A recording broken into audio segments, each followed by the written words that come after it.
یاد رکھیے کربلا کی یہ جو عزاداری ہے، اس عزاداری میں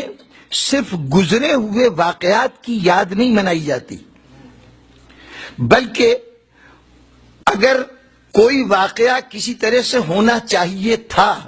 اور نہیں ہو سکا تو اس کی بھی یاد منائی جاتی ہے۔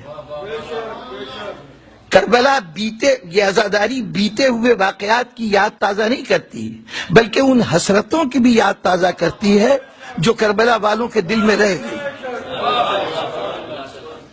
آپ یہ مت دیکھیے کہ کربلا میں علم کیسا تھا،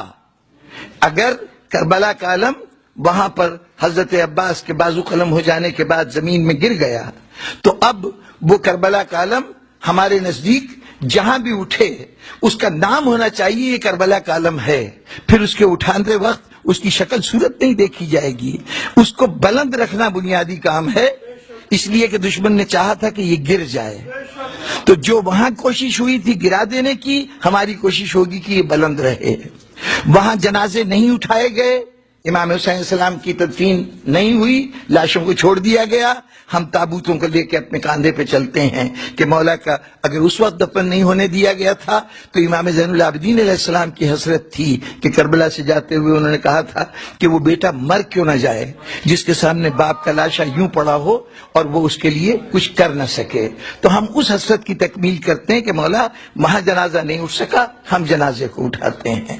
وہاں بچے پیاسے تھے، ہم جگہ جگہ سبیل لگا دیتے ہیں کہ بچوں کو پانی پلایا جائے، ہر پیاسے کی پیاس بجھائی جائے، کہ اگر اس دن سقائے کربلا کو پانی پلانے کا موقع نہیں ملا تو ہم اس حسرت کی تکمیل کرتے ہیں۔ اور اسی ذیل میں عرض کر دوں کہ مہندی پہ بہت زیادہ بحث ہوتی ہے، مہندی ہو یا نہ ہو، جناب والا اس سے بحث نہیں کہ حضرت قاسم کی شادی ہوئی تھی یا نہیں ہوئی تھی، یہ ایک تاریخی مسئلہ ہے، اس میں کوئی بھی نقطہ نظر ہو سکتا ہے، دونوں باتیں قابل قرین قیاس ہیں، دونوں امکانات ہیں اور کتابوں کے اندر دونوں باتیں لکھی ہیں۔ کچھ نے کہا کہ شادی نہیں ہوئی، کچھ علماء کی رائے یہ ہے کہ شادی کی تقریب نہیں، ایک شادی ہوئی تھی امام حسن کی ایک وصیت کو پورا کرنے کے لیے، بعض علماء نے کہا۔ مجھے اس سے بحث نہیں کہ ان میں سے صحیح کون ہے غلط کون ہے، واقعات کربلا ہمیں اتنے ذرائع سے ملے ہیں کہ اس کے متعلق اگر کوئی واقعہ ہمارے سامنے آئے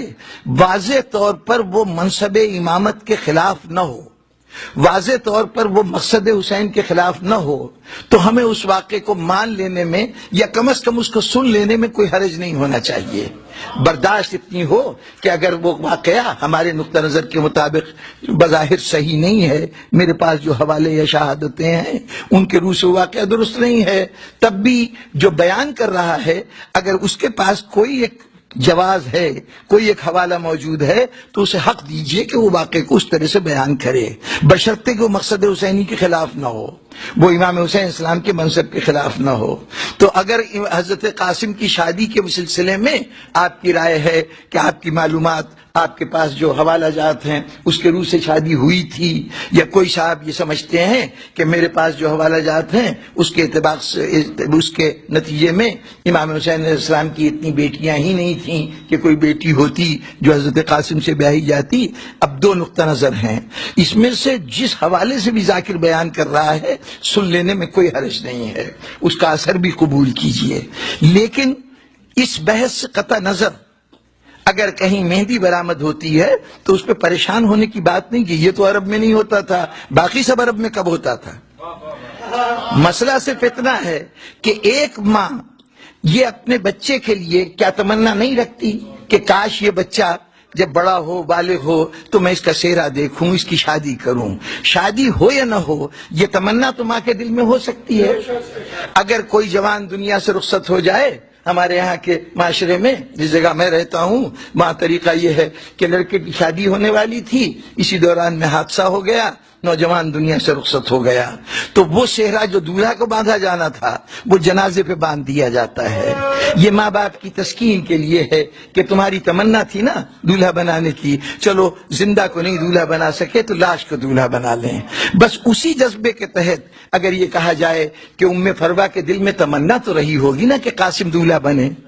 بنا یا نہیں بنا اس سے بحث نہیں، ماں کی تمنا تو ہے، تو ہم مہندی لے کے آتے ہیں جو ہمارے نزدیک شادی کے طور طریقے ہیں، اس کے اعتبار سے لے کے آتے ہیں کہ شہزادی ہم یہ آپ کے اس خوشی میں جو ہونی چاہیے تھی نہیں ہو سکی، تو آپ کے دل کی ڈھارس کے لیے ہم یہ عمل کر رہے ہیں۔ چونکہ کربلا حسرتوں کی بھی یادگار ہے،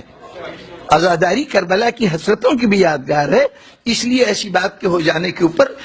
بلا وجہ آپس میں اختلاف پیدا کر کے قوم کو تقسیم نہ کیجیے خدا کے واسطے۔ اور ایک بات جو میں بڑے ادب سے عرض کیا کرتا ہوں، آج کل ایک جذبہ ہے بڑے زور شور سے، عزاداری میں یہ خرابی ہے، عزاداری میں وہ خرابی ہے۔ جناب والا، عزاداری آپ کے زندہ رہنے کا سبب ہے، عزاداری آپ کی زندگی ہے، آپ کے بقا کا سامان ہے۔ عزاداری کی اصلاح کی کوشش نہ کیجیے، عزاداری سے اپنی اصلاح کی کوشش کیجیے۔